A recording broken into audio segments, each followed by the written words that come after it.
बिस्मिल्लाहिर्रहमानिर्रहीम, अस्सलाम वालेकुम। मैं प्रोफेसर डॉक्टर अंजुम रहमान। आज मैं अपने टॉपिक को स्टार्ट करने से पहले एक सवाल का जवाब देना चाहूँगी।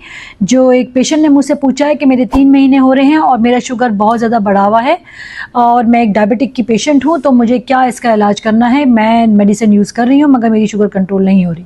जैसे कि मैंने आपको बताया था कि डायबिटीज़ इन प्रेगनेंसी 2 तरह की होती है। वो पेशेंट जो पहले ही किसी न किसी मेडिकेशन पे होते हैं जिनको हम डायबिटिक कहते हैं, और एक वो होते हैं जो फर्स्ट टाइम प्रेगनेंसी में यूजुअली 20 हफ्ते के बाद जो उनकी शुगर डायग्नोस होती है वो फर्स्ट टाइम ड्यूरिंग प्रेगनेंसी होती है, और जैसे ही प्रेगनेंसी ख़त्म होती है वो शुगर भी नॉर्मल हो जाती है, जिसमें हम गेस्टेशनल डायबिटीज़ कहते हैं, यानी कि प्रेगनेंसी वाली या बेबी शुगर। जैसे कि आप बता रही हैं कि आपको शुरू के 3 महीनों में शुगर बढ़ी हुई थी, मस्ट भी आप डायबिटिक पेशेंट होंगी, किसी न किसी मेडिकेशन पे होंगी और इन मेडिकेशन को आप बहुत लंबे अरसे से ले रही होंगी। पहली बात तो ये है कि अपने डॉक्टर से कंसल्ट करें कि आया वो जो दवाएं हैं, क्योंकि आपके फर्स्ट 3 मंथ चल रहे हैं, वो बेबी के लिए और आपके लिए सेफ़ हैं। बहुत सारी ऐसी दवाएँ हैं जो कि बच्चे के लिए सेफ़ नहीं होती हैं, वो बच्चे पे कोई कॉम्प्लिकेशन कर सकती है। नंबर 1 ये। दूसरी बात है कि हो सकता है कि आपने दिखाया हो और आपकी डॉक्टर ने आपकी मेडिसिन को रीएडजस्ट किया हो बट स्टिल आपकी शुगर कंट्रोल नहीं है, तो ये ज़रूरी है कि अपने डॉक्टर के पास जाएं, बल्कि कोशिश करें कि किसी फिजिशियन के पास भी जाएं जो स्पेशली डायबिटीज़ को ट्रीट करते हैं, क्योंकि ये कंबाइंड टीम होती है जो इसको मैनेज कर रही होती है। वंस आपकी जो है वो शुगर कंट्रोल नहीं हो रही है, बहुत ज़रूरी है कि प्लीज़ किसी डायबिटिक फिजिशियन के पास जाएँ, उनको अपनी 2-3 दिन का रिकॉर्ड लेकर जाएँ और वो फिर असेस करेंगे कि आया आपका जो दवाएं आपको मिल रही हैं वो आपके लिए सफिशेंट हैं, वो आपकी जो शुगर का अनकंट्रोल है उसके लिए उस नीड को पूरा कर रही हैं, वरना प्रोबेबली वो दवाओं को चेंज करेंगे। और जैसा कि मैंने अपने टॉपिक में आपसे डिस्कस किया था, बहुत ज़रूरी है कि आप अपनी डाइट को प्रॉपर कंट्रोल करें, क्योंकि 50% शुगर डाइट कंट्रोल करने से बेहतर हो जाती है, उसके साथ थोड़ी बहुत फिजिकल एक्टिविटी हो, और 50% इसमें मेडिकेशन का प्रॉपर एडजस्टमेंट बहुत इंपॉर्टेंट है। सो काइंडली अपने गायनेकोलॉजिस्ट के अलावा अपने किसी प्रॉपर फिजिशियन के पास जाएं और उसको कंट्रोल करें, ताकि आपके और आपके बच्चे पे इसका कोई नेगेटिव इफेक्ट ना हो।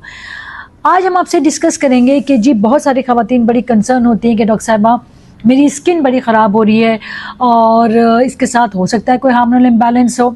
ज़्यादातर जो पेशेंट जिनकी स्किन ड्राई हो रही होती है, स्किन पे हेयर आ रहे होते हैं, आपको झाइयाँ हो रही होती हैं, जो भी ऐसा कोई इशू है, वो प्रॉबेबली फर्स्ट उनकी चॉइस होती है कि किसी डर्माटोलॉजिस्ट के पास जाएं। वो बहुत सारी क्रीम्स देते हैं आपको, बहुत मेडिकेशन देते हैं, ओरल भी।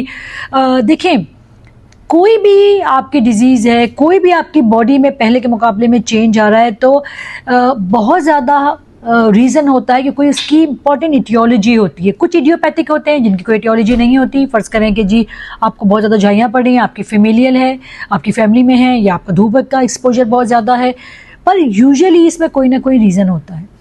दैट इज़ वेरी अनफॉर्चुनेट कि हम जो दवाएं लेते हैं, हम ऊपर से क्रीम्स यूज़ कर लेते हैं। हो सकता है कि हम टेम्परेरी कोई दवाएं इस्तेमाल ओरली भी करें, उनका इफ़ेक्ट टेम्परेरी होता है। जैसे आप छोड़ेंगे उनको, या लाजिम आप किसी भी दवा को पूरी ज़िंदगी इस्तेमाल नहीं कर सकते, जैसे आप उनको टेपर डाउन करेंगे आप महसूस करेंगे कि आपकी बीमारी पहले से ज़्यादा बढ़ गई है। यही चीज़ स्किन में भी होती है। ज़्यादातर ख़वातीन के अंदर जो स्किन की चेंजेस होती हैं, जो बड़ी ड्रास्टिक चेंजेस होती हैं, जैसे कि स्किन की थिकनिंग हो जाए, या फिर स्किन ड्राई हो रही हो, या उसमें पिगमेंटेशन हो रहा हो, या हेयर ग्रोथ बड़ी टफ आ रही हो, इसमें कोई ना कोई हार्मोन एबनॉर्मल ज़रूर इन्वॉल्व होता है।